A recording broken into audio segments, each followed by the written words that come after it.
What this is all about. About 2.5 years ago, my neighbors were over at my house, and they're really good neighbors, and they're pretty good musicians, but they're not real good musicians, they're good musicians, and they're real good friends. So they asked me to teach them a song, and I taught them the chord changes, and then I went to play the drums, and they forgot the chord changes. And so I showed them the chord changes again, and they forgot the chord changes. And I said, here's the way you do it. And I took my Telecaster and I sat behind the drum set. I started playing the bass drum, started playing the hi-hat, was strumming. And that was the only way we kept it together. And it was fun. I'm not a particularly good drummer, and I think I'm a good guitar player, but that's always subject to debate. And what I did was, they left, and I'll stop saying and. When you're drumming, the key about drumming is the rebound. It's not the exact hit, it's how it comes back to you.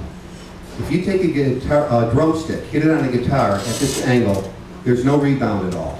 A lot of people have seen people take drumsticks, put them on a guitar, the drummer walks over, the guitar player walks over to the drummer, they meet each other for the first time that year, he starts playing on the guitar and people in the audience go crazy, but there's not a whole lot you can do that way. I wanted to figure out a way initially that I could put a drumstick on a guitar, have it rebound. So I came up with a really good idea. I said, I'm going to saw the back of my guitar off and hit it from the back. There are only about 15,000 problems with that, and I talked myself out of it way before the critical moment.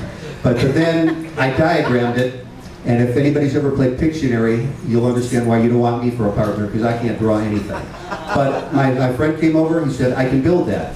He was right, he could build it, but it didn't work. And it didn't work for a variety of reasons. One of them is because when it's right up on you, you got nothing to hit. So thus it had to be put on a stand. Now it's on a stand, but then there are some technical problems having to do with the radius of the neck and how a bridge follows that. That would take half an hour in itself, and it's really boring to explain that part.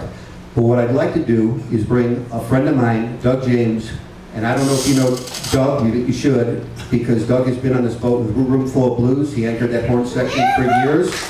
He was a Super Bowl art. But most important, Doug has been a positive person in my life for years and years. He's somebody who loves music, puts his heart into everything. Doug, I sent Doug these tunes about 4 or 5 days ago, and Doug's the kind of guy that says, what the hell, I'll go for it. So enjoy the music that we're going to start, where we're going to hopefully cut these songs off, even if you like them, because I want to get through a few demos of what's going on. Don't try this at home. Yeah. Now, this is mallet. This is the first instrument of attack. An attack is a term for how you hit an instrument. So here we go. Whenever you feel like it.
Thanks very much. That puts me really at ease. I appreciate the applause. But I know that's for Doug, and that's the way it works.